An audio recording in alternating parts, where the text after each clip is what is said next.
ఈ ఉపవాస ప్రార్థనలో మాటి మాటికి ప్రభువుని అడుగు. దేవుని మాట గుడ్డిగా నమ్ముదాం. నేనేమి ఇక్కడ కలిపి చెరిపి మీకు కొత్తగా బోధించట్లా. లేఖనాల్లో రాయబడిన మాట మీతో చెప్తూ ఉన్నాను. కావలసినవన్నీ అనుగ్రహిస్తాను అన్నాడు కదా. ఈ ఉపవాస ప్రార్థనలో సిగ్గుమాలి మాటి మాటికి సిగ్గు విడిచి మాటి మాటికి నీ కుటుంబానికి ఏం కావాలో, నీ పిల్లలకి ఏం కావాలో, నీ ఉద్యోగానికి ఏం కావాలో, నీ కుమార్తెకి ఏం కావాలో సిగ్గు విడిచి మాటి మాటికి అడుగు. నీకు కావలసినవన్నీ ఈ ఉపవాస ప్రార్థనలో దేవుడు దయచేయునుగాక.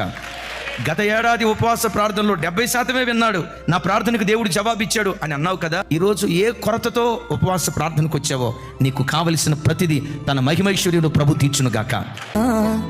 ఆలకించుమయా, ఆదుకోవయా, నన్ను చేర్చుకోవయా. విరిగి నలిగిన మనసుతో నీ దరికి నే చేరి